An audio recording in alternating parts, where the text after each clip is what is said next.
impactos colosales y herramientas que no conocen el desgaste.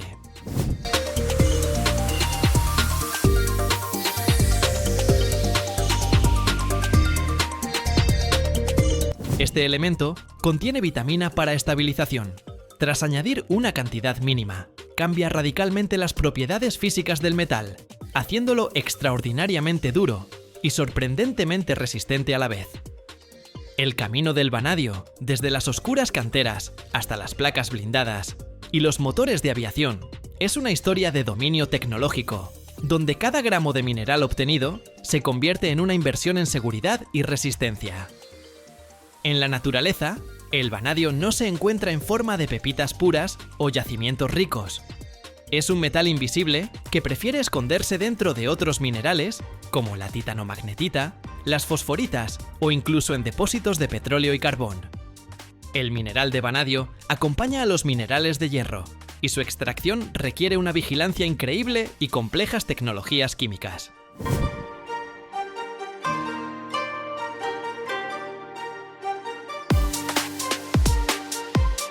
Las principales fuentes de este elemento son las gigantescas capas de arenas de magnetita en Sudáfrica, los macizos rocosos en China y los extensos yacimientos en Australia. El proceso de extracción del metal de la roca es como una purificación de varias etapas, donde el mineral primero pasa por separación magnética y luego se somete a calcinación con la adición de sal de sodio. Esta tecnología permite convertir el vanadio inerte en una forma soluble, que luego se lava con agua, obteniendo un sedimento amarillo brillante, el pentóxido de vanadio. Esta es exactamente la materia prima que abre las puertas para crear aleaciones ultrarresistentes. El verdadero triunfo del vanadio comenzó a principios del siglo XX, cuando Henry Ford descubrió por casualidad las ventajas de este metal al examinar los restos de un automóvil de carreras francés.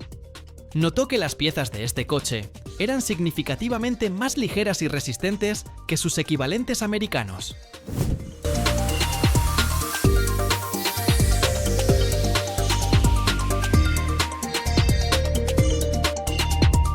El secreto resultó ser una pequeña adición de vanadio.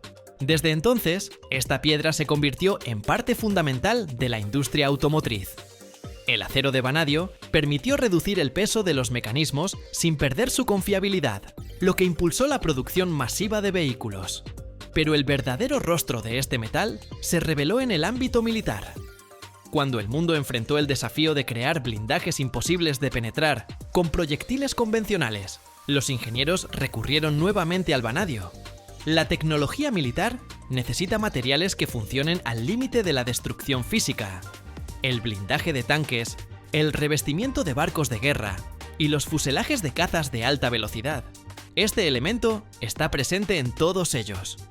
Su singularidad radica en que refina la estructura granular del acero.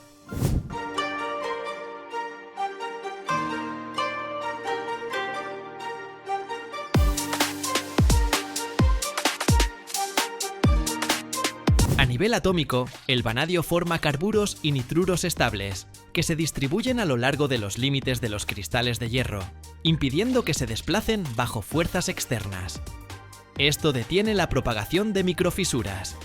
Mientras que el acero templado común puede quebrarse como vidrio ante un golpe fuerte, el acero con vanadio absorbe la energía, deformándose pero manteniendo su integridad. Este es precisamente el secreto del blindaje. La combinación de dureza, que repele el proyectil, y tenacidad, que evita que la plancha se desintegre. El uso del vanadio en la industria de defensa moderna solo va en aumento. Se ha vuelto indispensable en la fabricación de pernos y sujetadores de alta resistencia para la aviación, donde cada pieza debe soportar vibraciones y cambios de presión durante miles de horas.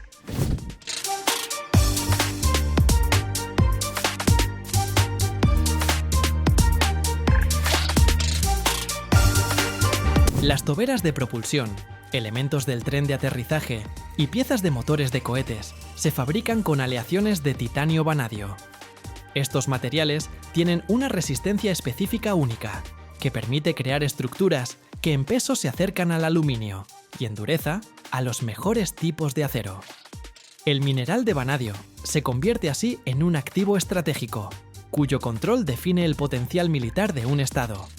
Pero la extracción de vanadio no es solo una cuestión de poderío militar, sino también una enorme contribución a la infraestructura civil. Los rascacielos modernos y los puentes gigantes se sostienen sobre armaduras aleadas con vanadio.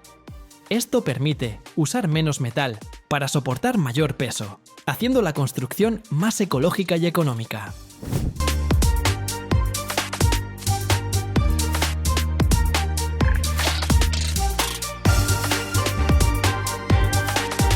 Cada kilómetro de vías férreas, por el que pasan miles de toneladas de carga cada día, contiene este metal, porque sin él, el hierro se desgastaría muy rápido contra las ruedas de acero de los trenes. La resistencia al segundo metal es otro poder extraordinario que otorga esta piedra. El acero para herramientas, con el que se fabrican brocas, fresas y bisturíes quirúrgicos, siempre contiene vanadio para mantener el filo cortante, incluso bajo un calor intenso. La economía mundial del vanadio está concentrada en manos de unos pocos jugadores clave. China, siendo líder en extracción, utiliza enormes cantidades de este recurso para sus propias necesidades en construcción y metalurgia.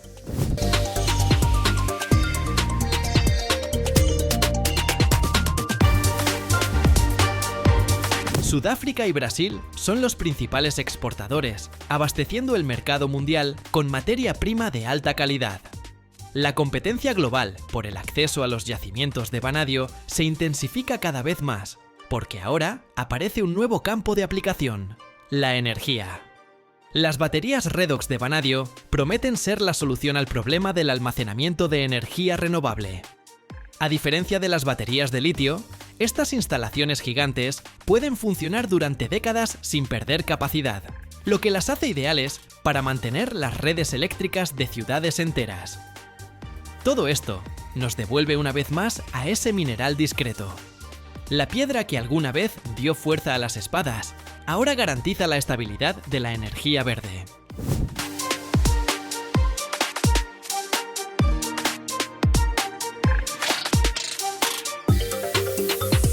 Como el vanadio tiene varios estados de oxidación, puede cambiar el color de sus soluciones de violeta a rojo brillante, lo que en su momento inspiró a los científicos a nombrarlo en honor a Vanadis, la diosa escandinava de la belleza. Pero detrás de esta estética se esconde una dura realidad industrial: la calcinación en hornos rotativos a más de 800 grados, la lixiviación con soluciones alcalinas y la posterior reducción del metal requieren un consumo enorme de combustible y agua. Los desafíos ambientales de la extracción del vanadio están relacionados con garantizar la eliminación segura de las soluciones usadas para evitar la contaminación de las aguas subterráneas. Las plantas modernas están implementando sistemas de suministro de agua cerrados, donde cada reactivo se reutiliza, minimizando el impacto ambiental.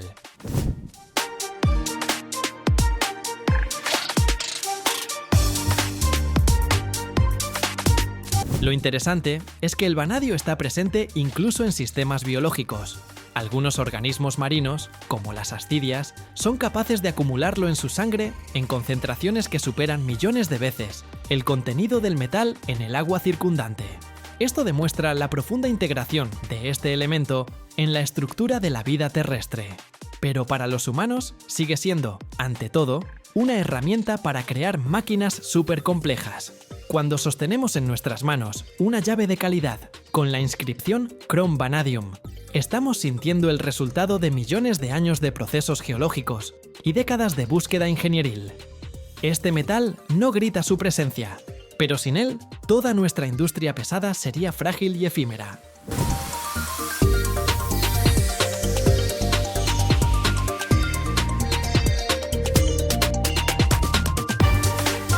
El mineral de vanadio nos enseña a valorar las cadenas de producción complejas. Para obtener ferrovanadio puro, que luego se añade al horno con acero fundido, miles de personas tienen que hacer su trabajo en minas, plantas químicas y laboratorios. Esto requiere excavadoras gigantes que remueven capas de roca y equipos analíticos sofisticados que detectan hasta la más mínima fracción de impurezas. La escala de extracción crece constantemente, porque el mundo necesita cada vez más resistencia. La armadura del futuro será aún más ligera y más confiable, precisamente gracias a las nuevas formas de procesar esta piedra.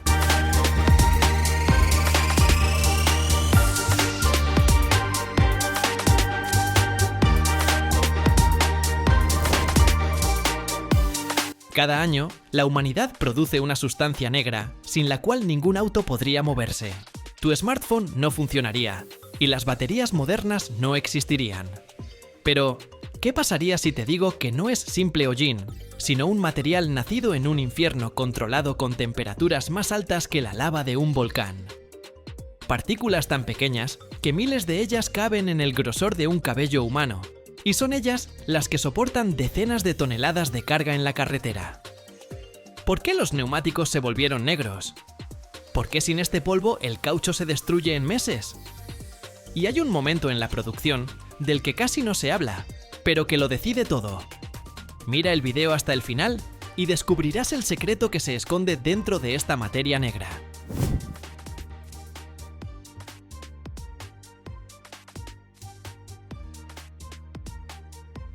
Empecemos por lo básico. El negro de carbón técnico no es simplemente hollín de la chimenea de tu abuela. Es un producto de alta tecnología, con una estructura controlada, tamaño de partícula y propiedades específicas. Bajo el microscopio, se ve como miles de millones de esferas diminutas de entre 10 y 500 nanómetros. Para que te hagas una idea, un cabello humano mide alrededor de 70.000 nanómetros de grosor. Es decir, estas partículas son 1000 veces más pequeñas. La historia del negro de carbón técnico viene de lejos.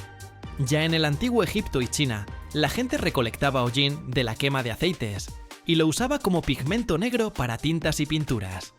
Pero la verdadera revolución llegó a principios del siglo XX, cuando alguien añadió hollín al caucho y descubrió que el material se volvía mucho más resistente y duradero.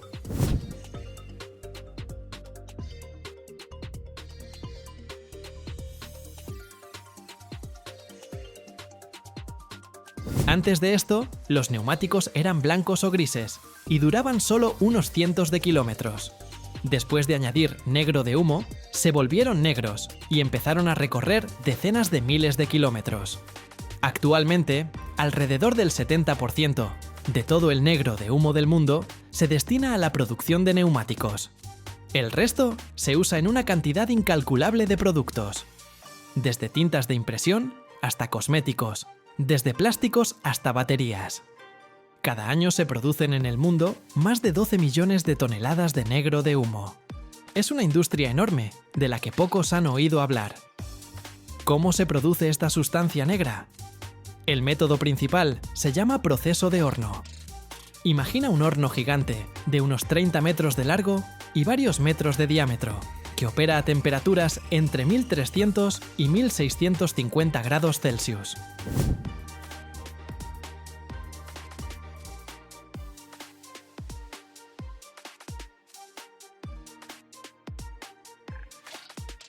Dentro de ella se crea un infierno controlado, donde los hidrocarburos literalmente se desgarran en átomos. El proceso comienza con la materia prima. Generalmente son residuos pesados de petróleo que se obtienen al refinar el crudo. Son líquidos densos y alquitranados, ricos en carbono. A veces se usa gas natural o carbón, pero los derivados del petróleo dan la mejor calidad. Esta materia prima se precalienta a una temperatura de unos 200 grados para que se vuelva lo suficientemente fluida para ser atomizada. Luego viene la magia.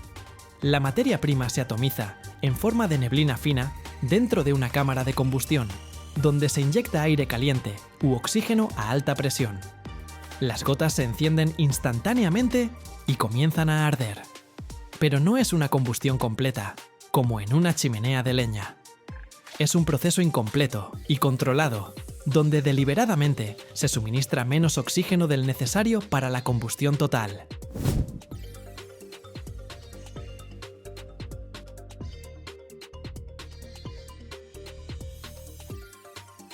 A estas temperaturas extremas, las moléculas de hidrocarburos se descomponen. Los átomos de carbono, liberados de las moléculas, comienzan a unirse entre sí, formando diminutos núcleos de las futuras partículas. Estos núcleos crecen, incorporando cada vez más átomos de carbono. Todo el proceso toma milisegundos, Desde la gota de petróleo hasta la partícula de hollín formada transcurre menos de una décima de segundo. Las partículas continúan moviéndose por el horno junto con los gases calientes. En cierto momento, se inyecta agua o vapor al horno para bajar drásticamente la temperatura y detener la reacción. Si no se hace a tiempo, las partículas seguirán creciendo y se volverán demasiado grandes, o incluso se quemarán completamente convirtiéndose en dióxido de carbono. El control de la temperatura y el tiempo de reacción determina el tamaño y las propiedades de las partículas.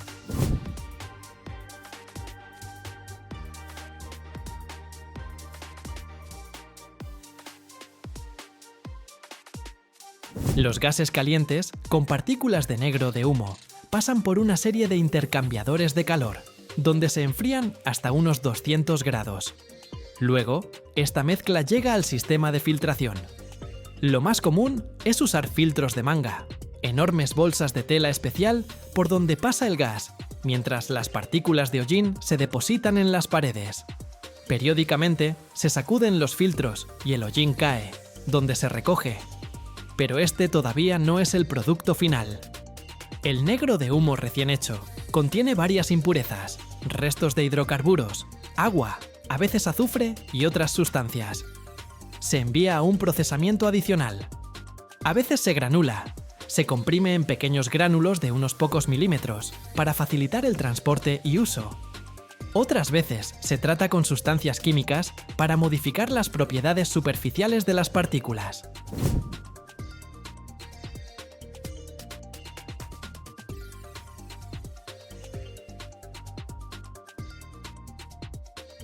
Existen diferentes tipos de negro de humo que varían en tamaño de partícula, estructura y propiedades. Para los neumáticos, normalmente se usa negro de humo, con partículas de unos 20 a 50 nanómetros. Mientras más pequeñas las partículas, mayor es su superficie de contacto con la goma y mejor el refuerzo. Pero partículas demasiado pequeñas son más difíciles de distribuir uniformemente en el caucho, así que hay que encontrar el equilibrio perfecto. Ahora la pregunta clave: ¿por qué funciona tan increíblemente bien el negro de humo en la goma? Cuando mezclas el caucho con negro de humo y vulcanizas, las partículas de carbono crean dentro de la goma una red tridimensional que refuerza el material. Es como espagueti sin nada más, es suave y se rompe fácilmente. Pero ahora imagina que le agregas muchas bolitas duras pequeñas que se conectan con las moléculas del espagueti y entre sí. La estructura se vuelve muchísimo más resistente.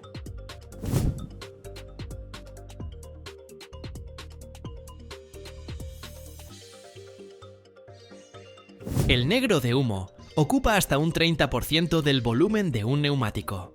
Sin él, la goma se desgastaría entre 10 y 15 veces más rápido. Un neumático moderno recorre entre 60.000 y 80.000 kilómetros gracias precisamente al negro de humo. Absorbe las cargas mecánicas, las distribuye, evita que la goma se rompa con cada bache. Otra propiedad increíble: resistencia a los rayos UV.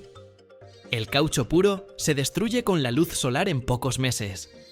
El hollín absorbe la radiación ultravioleta y protege las cadenas poliméricas de la degradación. Por eso los productos de goma con negro de humo pueden durar años a la intemperie sin deteriorarse. Además de neumáticos, el negro de humo se usa en miles de productos de goma: correas de motor, juntas, mangueras, calzado, alfombras. Todos estos objetos son negros por el hollín, y es él quien los hace resistentes y duraderos.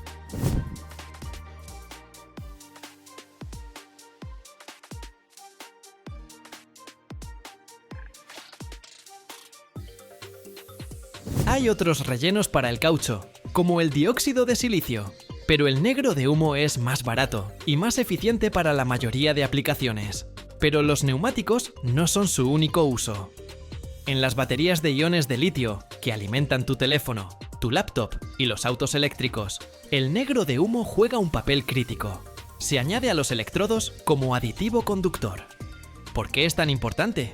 Porque los materiales activos de los electrodos, por sí solos, conducen mal la electricidad. Sin el negro de humo, la batería no podría cargarse ni descargarse rápidamente. Las partículas de hollín crean caminos conductores dentro de la masa del electrodo. Los electrones pueden moverse rápido a través de esta red, aumentando la potencia de la batería. Y lo mejor, solo se necesita entre 2 y 5% del peso total del electrodo. No hace falta más, porque no participa en las reacciones de almacenamiento de energía. Simplemente asegura el transporte de electrones.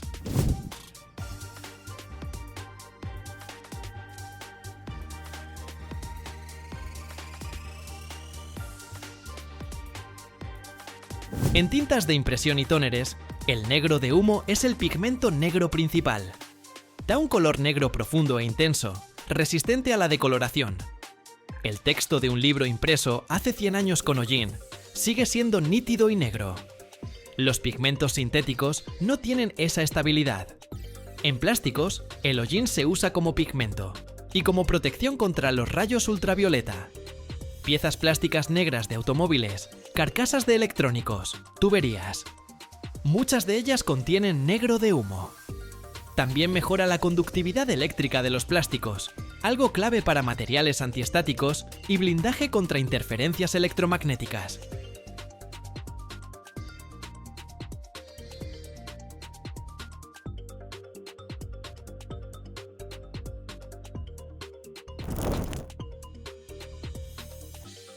¿Y si te digo que cada litro de gasolina contiene restos de vida que habitó la Tierra hace millones de años y que sin ella, el mundo moderno simplemente se detendría? Cada año, la humanidad quema energía nacida de plantas prehistóricas, plancton y criaturas que desaparecieron mucho antes de que existiera el ser humano. Pero casi nadie sabe cómo esa mezcla negra y sucia, extraída desde kilómetros de profundidad, se transforma en un líquido transparente capaz de mover miles de millones de motores. Dentro de las refinerías ocurren procesos que parecen caos controlado, temperaturas de horno, presiones que destrozan el metal y moléculas que se rompen y se reconstruyen una y otra vez. Y si te quedas hasta el final, descubrirás qué etapa de la producción de gasolina realmente decide si tu auto arranca o no.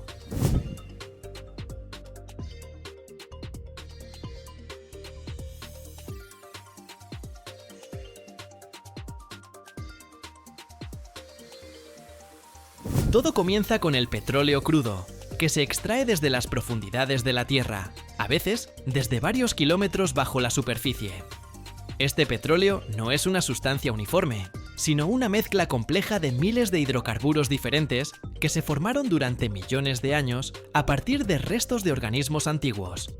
Imagínate esto: dinosaurios, plantas prehistóricas y plancton se transformaron bajo presión y temperatura en lo que ahora mueve la civilización moderna. Un dato increíble, ¿verdad? Cuando se extrae el petróleo, su aspecto varía según el yacimiento. Puede ser casi negro y espeso como melaza, o puede ser más claro y fluido. En él se mezclan moléculas de diferentes tamaños, desde gases diminutos hasta componentes pesados enormes. Y la tarea de una refinería es separar toda esta mezcla en productos útiles, siendo la gasolina uno de ellos.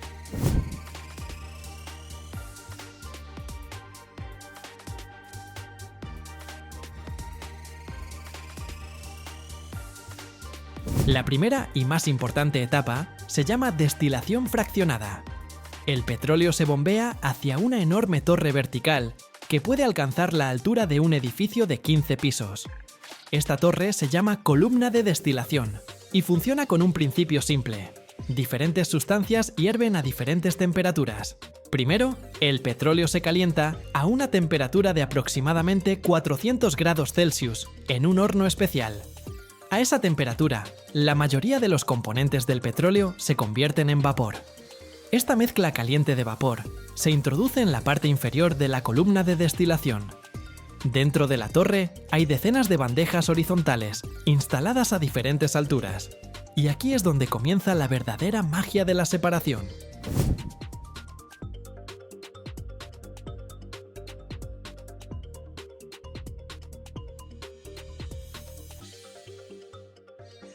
Cuando el vapor caliente sube por la columna, se va enfriando poco a poco. En cada nivel, la temperatura es un poco más baja que en el anterior. Las moléculas pesadas con altas temperaturas de ebullición, se condensan primero, abajo en la columna, donde todavía hace calor. Las moléculas más ligeras suben más alto, hasta que alcanzan el nivel con su temperatura de condensación.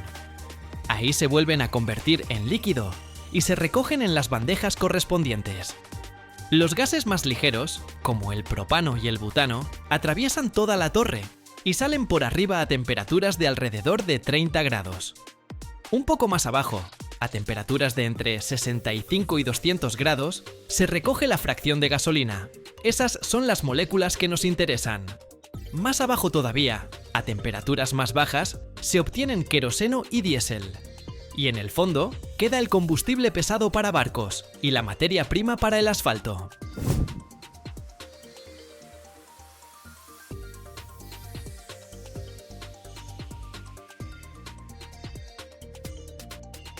Pero aquí está el truco. Si simplemente separas el petróleo en fracciones, no sale tanto combustible, más o menos un 15 o 20% del volumen total. Y la demanda de gasolina es enorme, mucho mayor que su contenido natural en el crudo. Por eso los refinadores inventaron una manera ingeniosa de crear más gasolina con lo que tienen, un proceso llamado craqueo. El craqueo consiste en romper moléculas grandes y pesadas en otras más pequeñas, aptas para gasolina. Hay varias formas de hacerlo. El craqueo térmico simplemente calienta el petróleo pesado a temperaturas extremas de unos 500 grados bajo alta presión. En esas condiciones, las cadenas largas de átomos de carbono literalmente se rompen en pedazos más cortos.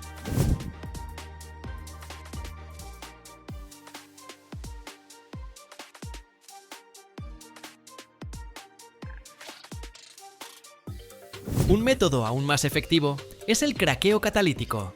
Aquí se usan sustancias especiales llamadas catalizadores, normalmente aluminosilicatos, que aceleran las reacciones químicas sin necesidad de calentar a temperaturas tan locas. El petróleo pesado se mezcla con polvo caliente del catalizador a temperaturas de alrededor de 1000 grados, y las moléculas se rompen mucho más rápido y eficientemente. Después de la reacción, el catalizador se regenera y se usa una y otra vez. También está el hidrocraqueo, donde además de alta temperatura y catalizador, se añade hidrógeno bajo presión de hasta 1 tonelada o incluso 1,5 toneladas de kilogramos por pulgada cuadrada. El hidrógeno ayuda a limpiar las moléculas, eliminando azufre y nitrógeno, que pueden ser dañinos. Este proceso da la gasolina más limpia y de mejor calidad.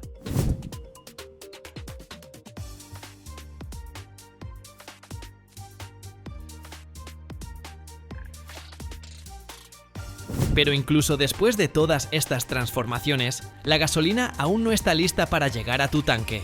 Hay que mejorar sus propiedades mediante procesos llamados reformado y alquilación. El reformado cambia la estructura de las moléculas de gasolina, aumentando su número de octano, que indica qué tan resistente es el combustible a la detonación en el motor. La gasolina de bajo octanaje puede autoencenderse en los cilindros del motor fuera de tiempo, causando golpeteo y pudiendo dañar el motor. Durante el reformado, las moléculas de gasolina pasan por una serie de reactores con catalizadores de platino a una temperatura de alrededor de 500 grados. Ahí, las cadenas rectas de átomos se reorganizan en estructuras ramificadas y moléculas en anillo, que tienen un número de octano más alto. Antes se añadía plomo para aumentar el octanaje, pero resultó ser tóxico y contaminante para el medio ambiente, así que se dejó de usar en los años 90.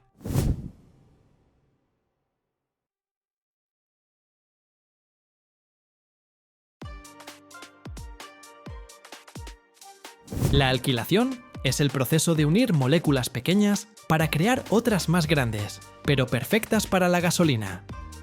Se toman gases ligeros que se formaron durante el craqueo y se combinan con ácidos fuertes para crear moléculas del tamaño ideal, con un alto octanaje. Es un proceso costoso, pero produce componentes de gasolina premium. Después de todas estas transformaciones, las diferentes corrientes de gasolina se mezclan en proporciones exactas para obtener el producto final con las características deseadas. A la mezcla se le añade un montón de aditivos, sustancias que mejoran distintas propiedades. Los detergentes limpian el motor de depósitos. Los antioxidantes evitan que la gasolina se deteriore durante el almacenamiento. Los inhibidores de corrosión protegen el sistema de combustible del óxido. Y se agregan colorantes para poder distinguir visualmente los diferentes tipos de gasolina.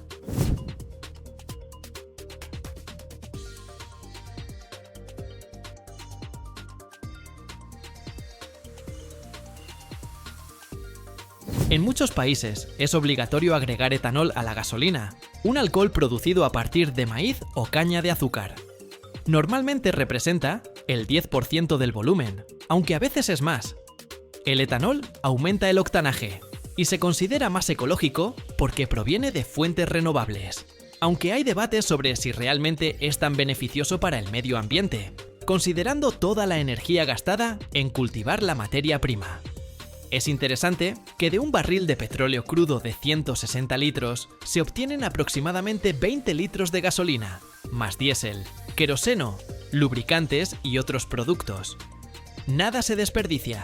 Incluso los gases que se forman en el proceso se queman para calentar la propia planta o se transforman en otras sustancias útiles.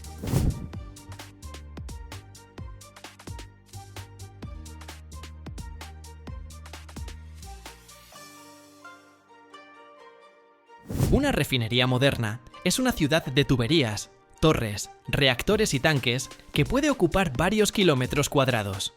Todo el complejo está controlado por computadoras que monitorean miles de parámetros al mismo tiempo. Temperatura, presión, velocidad de flujo, composición de productos. Un error en la configuración puede costar millones de dólares o incluso provocar un accidente. Los estándares ambientales son cada vez más estrictos. Por eso las refinerías se modernizan constantemente, instalan nuevos equipos para limpiar emisiones y reducen el consumo de energía. La producción de gasolina es mucho más limpia que hace 30 o 40 años, aunque sigue siendo intensiva en energía y tiene impacto ambiental.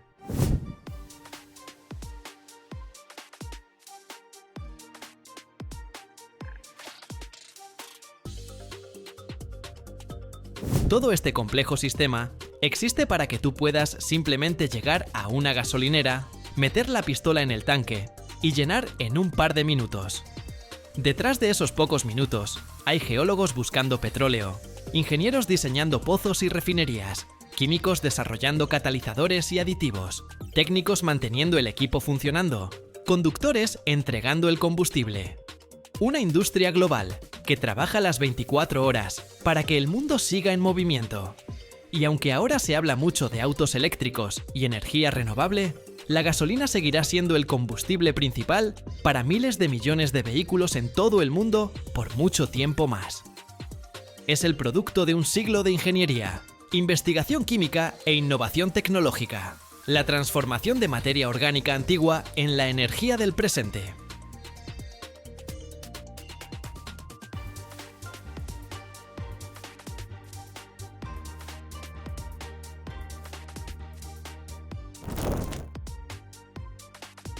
Cada año en el mundo, la humanidad extrae más de 300.000 toneladas de estaño, un metal que cambió la historia tanto como la llegada de la electricidad o Internet. Imagina esto, apenas unos gramos de este metal dentro de tu teléfono mantienen unidos miles de contactos microscópicos. Y ahora imagina que sin el estaño, la edad de bronce nunca habría existido. Pero hay un secreto que la industria oculta cuidadosamente. Mira hasta el final y descubrirás un dato sobre el estaño que cambiará por completo tu visión de la electrónica moderna.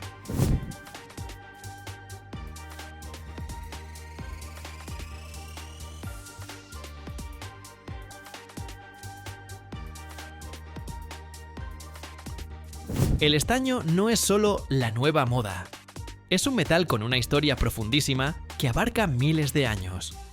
Su descubrimiento fue una verdadera revolución que cambió para siempre el rumbo de la civilización humana, dando inicio a la llamada Edad de Bronce. Imagínense esto, los antiguos maestros aprendieron a extraer cobre y hacer herramientas con él. Pero el cobre era blando, y entonces, ya sea por accidente o por experimentación, descubrieron que si agregaban un poco de otro metal desconocido en ese momento, El estaño. A ese cobre fundido, la aleación se volvía increíblemente fuerte, dura, más fácil de moldear y mantenía mejor el filo. Ese metal era el estaño.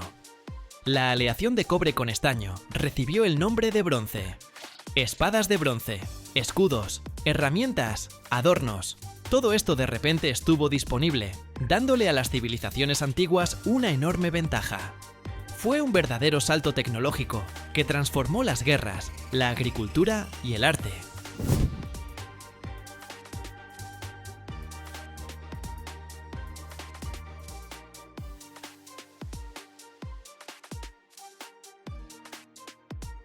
El estaño se volvió tan valioso que se libraban verdaderas batallas por sus yacimientos, y las rutas comerciales hacia las minas de estaño, como las de Cornualles en Gran Bretaña, eran extremadamente importantes. Con el paso de los siglos, el estaño siguió siendo valioso. Se usaba como recubrimiento para otros metales, para protegerlos de la corrosión. Por ejemplo, la hojalata, una lámina delgada de acero cubierta con estaño, con la que se hacían latas de conserva. También para fabricar soldaduras blandas que unían metales. Y además, en la producción de espejos e incluso para crear tubos de órgano y monedas. Pero su verdadero renacimiento llegó en el siglo XX, con la aparición de la electrónica. Más del 50% de todo el consumo mundial de estaño corresponde precisamente a esta industria.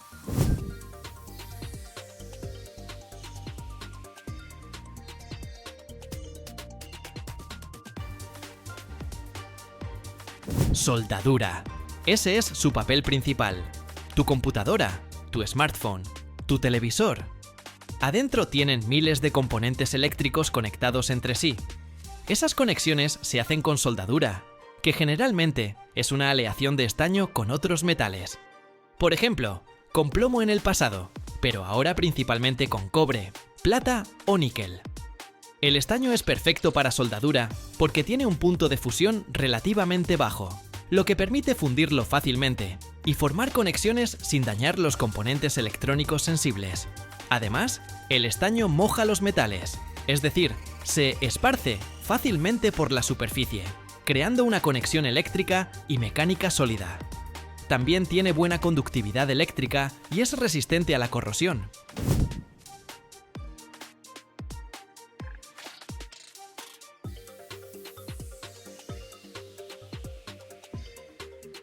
La electrónica moderna utiliza las llamadas soldaduras sin plomo, lo cual es un gran avance para la ecología. El estaño en estas aleaciones es el componente principal.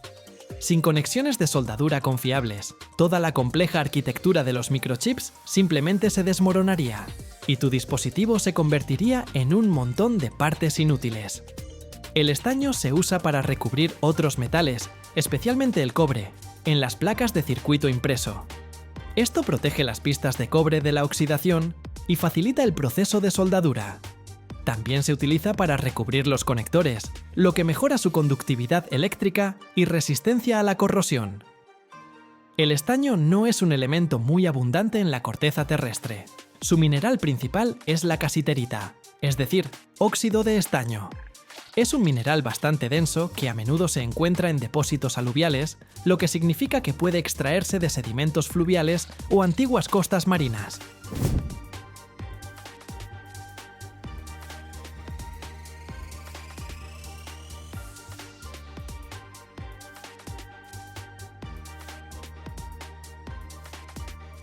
Más del 70% de la producción mundial de estaño se concentra en 4 países del sudeste asiático y Sudamérica: China, Indonesia, Myanmar y Perú.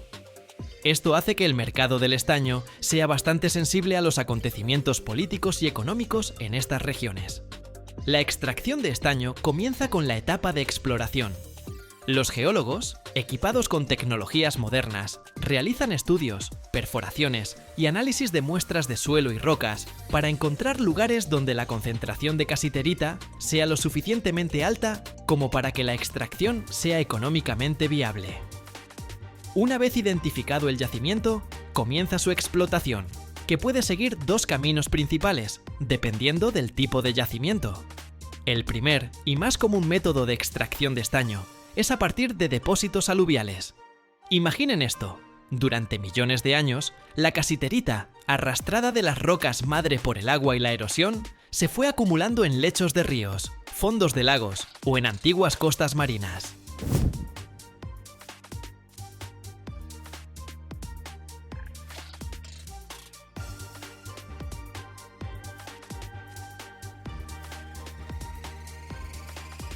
Se depositaba como arena en forma de yacimientos aluviales. La extracción de estos depósitos suele ser menos complicada que en las minas subterráneas. Aquí se usan dragas gigantes, fábricas flotantes que succionan toneladas de tierra y grava del fondo de lagos y ríos. O se aplican monitores hidráulicos, chorros de agua a alta presión que deshacen el suelo de las orillas de los ríos o laderas que contienen casiterita. La masa disgregada pasa luego a un proceso de concentración inicial, donde por métodos gravimétricos, aprovechando la diferencia de densidad, la casiterita se separa de la roca más liviana. Es como el lavado industrial de oro, pero a escala gigantesca. La segunda forma es la extracción de yacimientos primarios, donde la casiterita está en rocas duras. Ahí funcionan las minas subterráneas tradicionales, igual que para otros metales.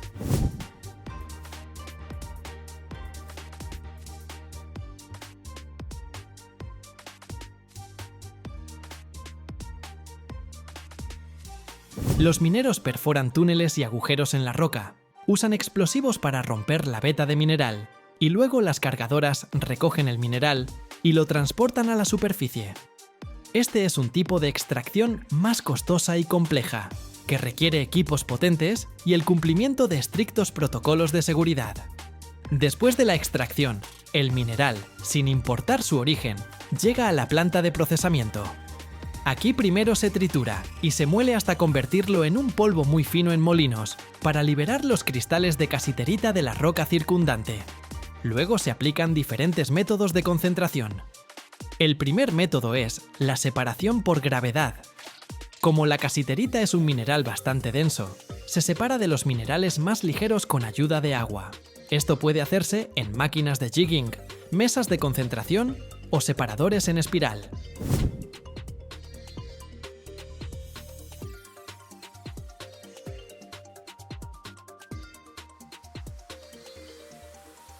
El segundo método es la flotación.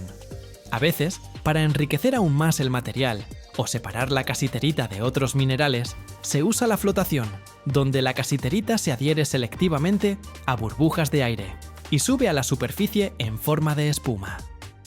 Como resultado de todos estos procesos, se obtiene un concentrado de estaño que ya contiene más del 50% de casiterita, o incluso más.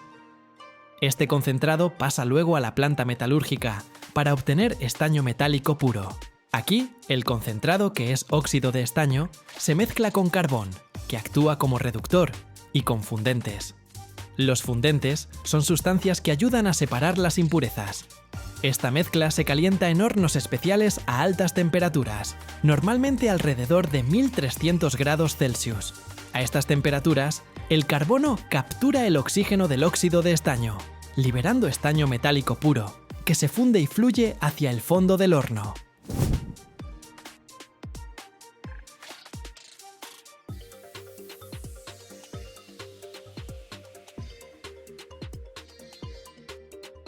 El estaño fundido en bruto, que se obtiene todavía, contiene impurezas de otros metales. Por eso pasa por otra etapa muy importante, el refinado. Puede ser una purificación térmica, cuando se calienta el plomo a ciertas temperaturas, para que los otros metales se separen o suban a la superficie, o más comúnmente, el refinado electrolítico, que permite alcanzar una pureza muy alta del estaño. Alta pureza significa casi el 100% en este caso, ¿se imaginan? Esto es absolutamente crítico, especialmente para la industria electrónica, donde hasta las impurezas más mínimas pueden afectar la conductividad eléctrica y la confiabilidad de los componentes.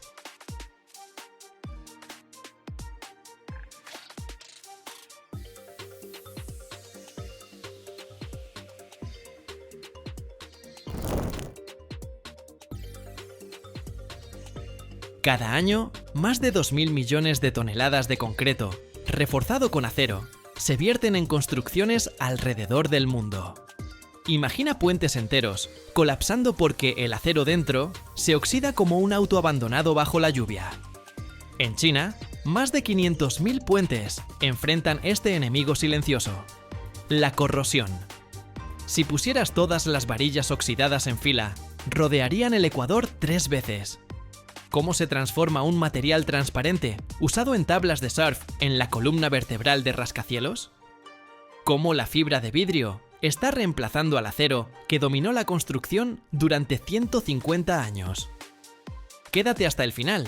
Descubrirás por qué las varillas de fibra de vidrio son más fuertes que el acero, pero pesan 75% menos, y cómo China está construyendo infraestructura a prueba de óxido que durará 300 años. La historia comienza en Jiangsu, en una planta que se extiende por 40 hectáreas, el equivalente a 56 canchas de fútbol. Máquinas masivas de 12 metros de altura dominan el espacio, pareciendo torres de una ciudad futurista. Imagina edificios fabricando materiales para otros edificios. El aire vibra con el zumbido constante de miles de bobinas girando simultáneamente. Las fibras de vidrio emergen de hornos a 1600 grados Celsius, más caliente que la lava volcánica. Con un silbido agudo que corta el aire, hebras más finas que un cabello humano se desenrollan a velocidades de 3000 metros por minuto, procesando suficiente fibra cada hora para envolver la Tierra 2 veces. Esto es apenas el comienzo. Estas hebras invisibles se convertirán en la estructura que sostiene ciudades enteras.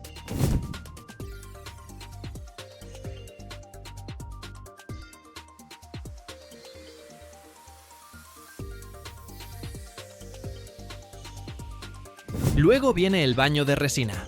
Tanques enormes de 15 metros de largo contienen la resina epoxi, líquido dorado que fluye como miel espesa.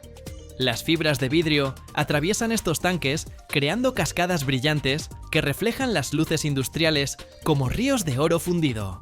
El proceso genera un aroma químico distintivo, mientras la resina se adhiere a cada fibra microscópica. A temperatura ambiente de 23 grados, la viscosidad es perfecta, ni muy líquida ni muy espesa. Los sensores monitorean cada milímetro del recubrimiento con precisión de micras. Cada segundo, 50 kilogramos de resina se consumen envolviendo las fibras. Esto es suficiente material para crear 1500 metros de varilla terminada. Con un rugido sordo, las bombas impulsan el flujo constante, alimentando la transformación de hilos frágiles en barras inquebrantables.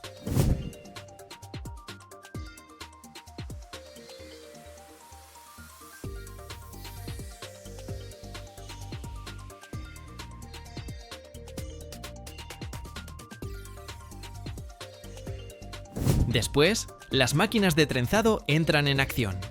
Cientos de bobinas giran en patrones hipnóticos, como un ballet mecánico de precisión milimétrica. Las fibras impregnadas de resina se entrelazan formando estructuras helicoidales que maximizan la resistencia.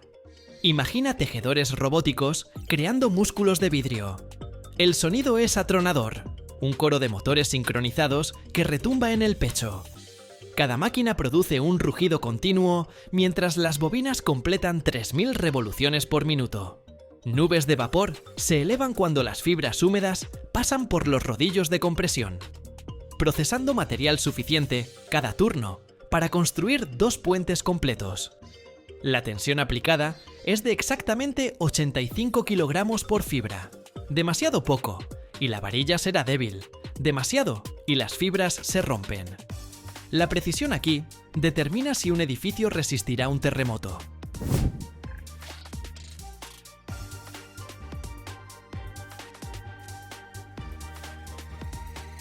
Luego viene el horno de curado, el corazón del proceso. Las varillas entran en túneles de 25 metros que brillan con luz infrarroja.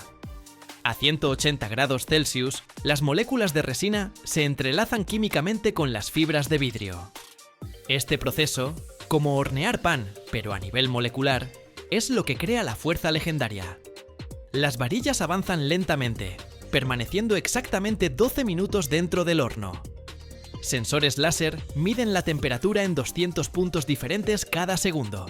Si alguna sección se desvía más de 3 grados, las alarmas suenan inmediatamente. Este paso es crítico porque determina si la varilla durará 5 años o 500. La polimerización debe ser perfecta. Cada molécula de resina conectándose con sus vecinas en una red tridimensional inquebrantable.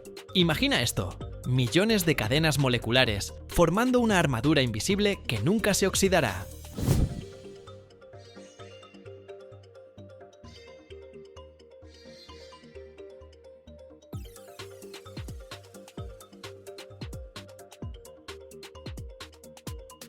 Después del curado viene el sistema de tracción.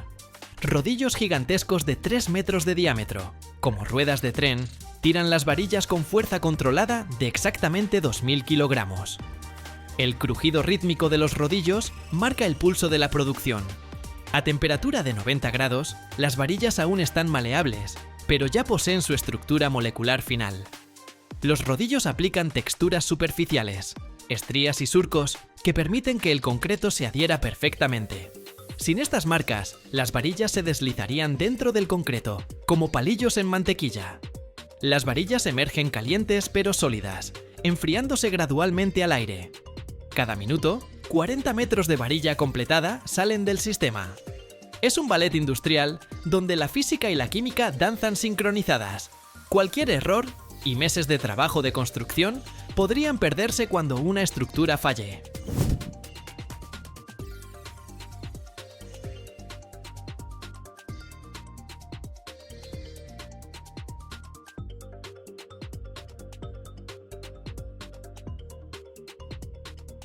Luego viene el corte de precisión.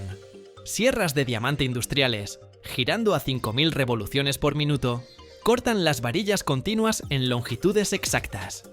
El sonido es penetrante, como 1000 cristales rompiéndose simultáneamente.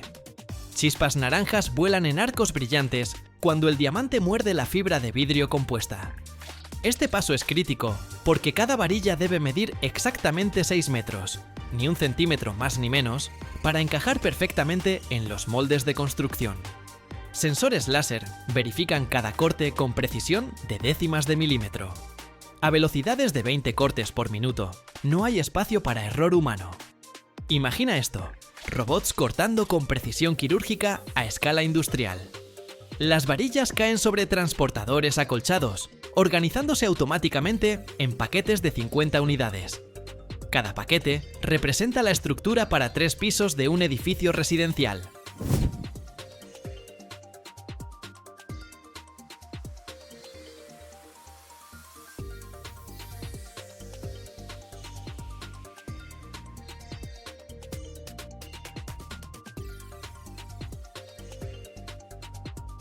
Después de cortar, viene el control de calidad final. Cada varilla pasa por máquinas de prueba que aplican hasta 12 toneladas de fuerza de tensión, equivalente al peso de 2 elefantes africanos adultos tirando en direcciones opuestas. Las varillas genuinas de fibra de vidrio ni siquiera se curvan bajo esta presión extrema.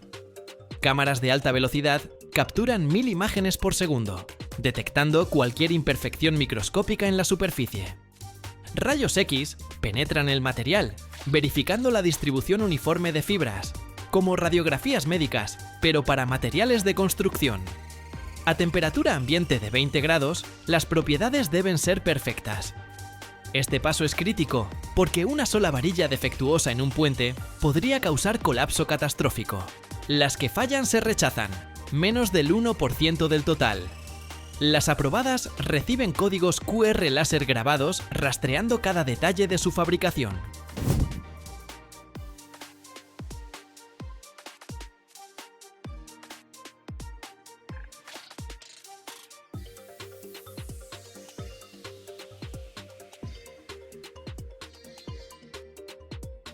No siempre fue tan avanzado.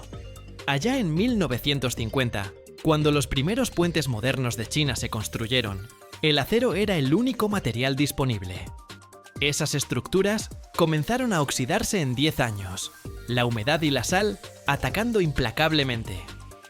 El colapso del puente Qijiang en 1999 mató a 40 personas cuando las varillas de acero corroídas cedieron. El avance llegó cuando ingenieros de Shanghái descubrieron en 2005 que la fibra de vidrio usada en yates podía reforzar concreto mejor que el acero. Los primeros puentes piloto superaron todas las expectativas. Después de 15 años en ambientes marinos hostiles, cero corrosión. Las pruebas mostraron que, mientras el acero pierde 40% de resistencia en 30 años, la fibra de vidrio mantiene 95%. Hoy, más de 3.000 puentes chinos usan exclusivamente rebar de fibra de vidrio. La tecnología que comenzó en un laboratorio universitario ahora protege millones de vidas diarias.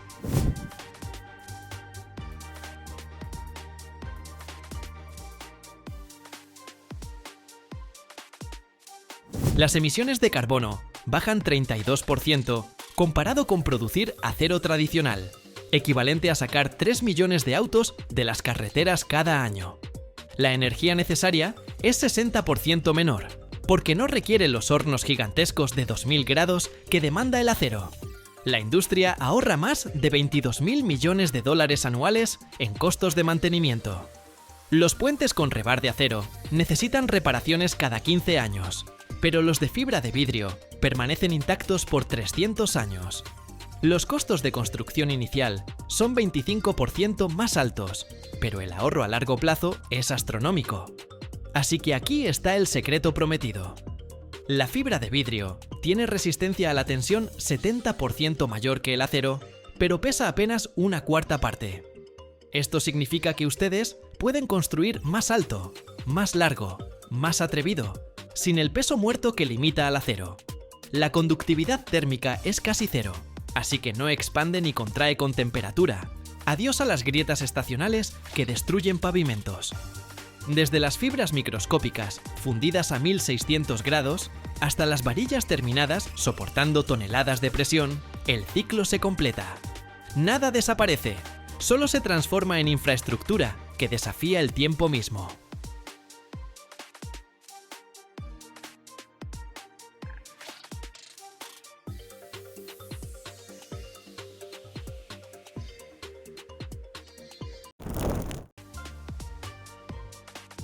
Cada segundo en el mundo se funde más de 57 toneladas de acero. Eso es el peso de 10 elefantes por segundo. Pero aquí está lo increíble. El metal que sostiene tu casa, tu auto e incluso tu vida, literalmente nació en el corazón de estrellas que explotaron hace miles de millones de años. Sí, cada átomo de hierro en tu sangre es un artefacto cósmico. Y ahora mismo, bajo tus pies, a una profundidad de 3.000 kilómetros, una bola de hierro líquido calentada a 6.000 grados crea el campo magnético que te protege de la radiación cósmica mortal en este preciso momento. Cada año, la humanidad produce 1.800 millones de toneladas de acero. Con eso se podría envolver la Tierra 7 veces. Pero hay un secreto oscuro. Las reservas mundiales de hierro no son infinitas. Y lo que sucede en los altos hornos de 30 pisos de altura, a 2000 grados, es solo parte de la historia. Quédate hasta el final y descubrirás por qué el hierro podría desaparecer más rápido de lo que piensas y qué pasaría con la civilización sin él.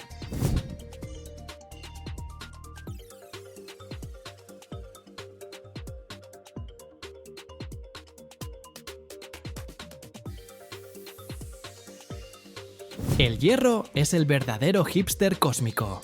Nació en estrellas gigantes y es el último elemento que una estrella puede crear antes de explotar como supernova. De hecho, cada átomo de hierro en tu sangre, sí, en tu sangre también hay hierro. Es un pedacito de materia estelar antigua. Cuando nuestro planeta se formó, el elemento más pesado, el hierro, se hundió hacia el centro, formando el núcleo externo e interno. Imagínate, bajo tus pies, a una profundidad de casi 3.000 kilómetros, se encuentra una bola de metal líquido calentada a 6.000 grados centígrados, que está en constante movimiento. Es el núcleo. Su movimiento crea el campo magnético de la Tierra, que nos protege de la radiación cósmica. O sea, el hierro literalmente hace posible nuestra vida.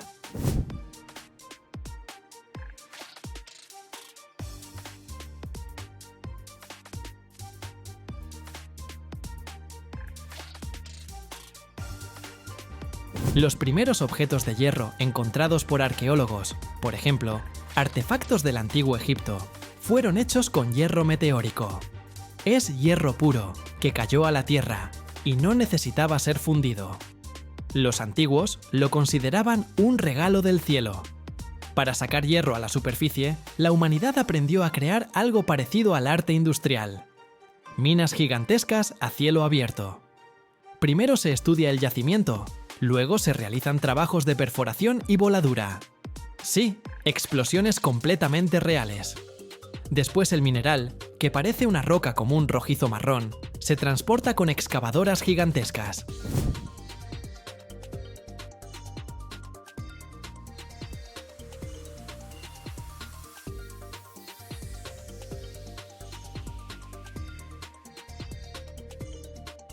El hierro rara vez se encuentra en forma pura. Está escondido en minerales, y para liberarlo se necesita un enfoque muy agresivo. Una sola mina puede ser tan profunda como la Torre Eiffel, y tan ancha como toda una pequeña ciudad. Es realmente alucinante. El mineral, que es simplemente roca con contenido de hierro, debe transformarse en metal puro. Esto sucede en altos hornos, gigantes cilíndricos de 30 pisos de altura, que trabajan las 24 horas durante décadas. ¿Cómo funciona? El mineral, carbón especial para temperatura y aditivos para separar la basura, se cargan en capas desde arriba. Desde abajo se inyecta aire calentado a 1300 grados, que hace que el coque se queme. Dentro del horno la temperatura alcanza los 2000 grados. Bajo el efecto de tal temperatura, el hierro se separa del oxígeno. 2 o 3 veces al día llega la colada. O sea, de la parte inferior del horno fluye hierro fundido líquido. Este espectáculo es como un río de lava derretida, que brilla con luz naranja brillante. Es metal puro, caliente y ardiente. En este momento, el aire se llena de chispas, pequeñas partículas de metal que se desprenden del flujo. Es un espectáculo que hace que cualquier ingeniero se sienta como un dragón. Lo que fluye del alto horno se llama arrabio. Es una aleación de hierro con alto contenido de carbono, más del 2%. El arrabio es muy fuerte pero quebradizo. Para que se vuelva flexible y resistente, debe transformarse en acero.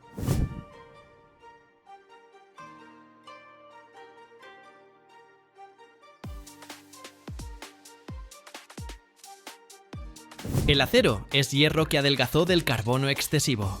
El arrabio se funde otra vez, y en mezcladores gigantes se inyecta oxígeno puro para quemar el carbono sobrante. Después de esto, el acero obtenido llega a los laminadores. Si el alto horno es el corazón, entonces el laminador es el gimnasio del metal. ¿Qué es el laminado? Es el proceso cuando las piezas de acero calentadas pasan por una serie de rodillos poderosos bajo presión enorme. El metal calentado al rojo del grosor de un ladrillo pasa por los rodillos y se estira como masa, transformándose en lámina delgada, riel, viga, varilla o alambre. A la salida, obtenemos materiales de construcción con los que se levantan rascacielos, puentes y estadios. 90% de todos los metales usados en el mundo moderno es acero.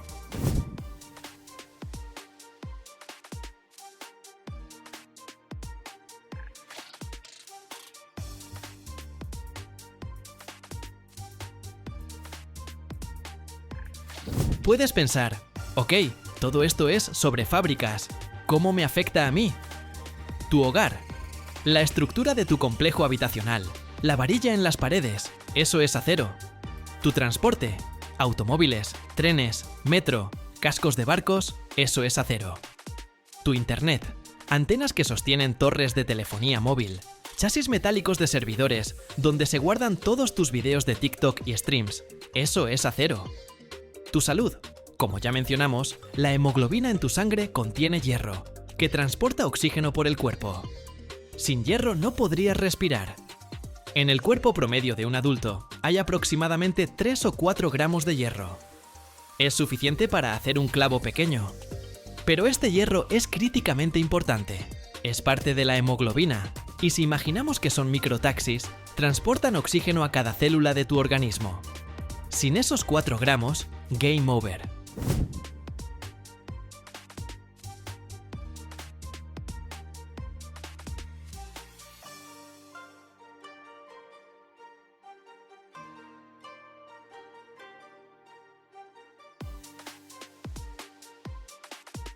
Los portaaviones, los buques militares más grandes del mundo, pueden tener un desplazamiento de más de 100.000 toneladas, y la mayor parte de ese peso corresponde a aleaciones de acero especializadas.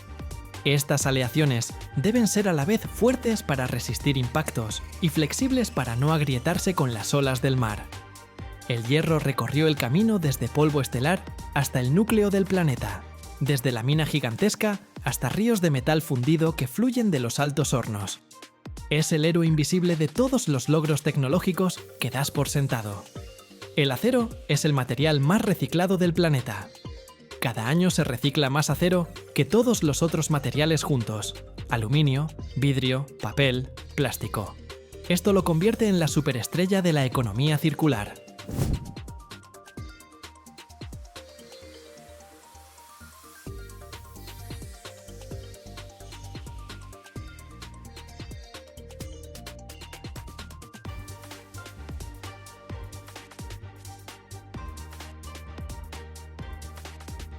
La producción mundial de acero, anualmente, supera los 1.800 millones de toneladas. Es una cantidad tan enorme que si la pusiéramos en contenedores de carga estándar, se podría envolver la Tierra por el ecuador más de 7 veces. El uso del acero a menudo es indicador del desarrollo económico de un país. Durante la Revolución Industrial fue un recurso clave, y hoy China produce más acero que todos los otros países juntos. La metalurgia moderna trabaja en crear aleaciones inteligentes. Por ejemplo, los científicos desarrollaron acero que puede curar pequeñas grietas bajo el efecto del calor, como el Terminator pero en la vida real. ¿Les interesa saber más sobre esto? Escríbanme. El hierro es el verdadero jugador silencioso. Nunca atrae tanta atención como el oro o los diamantes, pero es el elemento que mantiene unido nuestro mundo. Desde el núcleo profundo y ardiente de la Tierra hasta el clavo microscópico en tu pared, el hierro es el rey de la masa y la funcionalidad.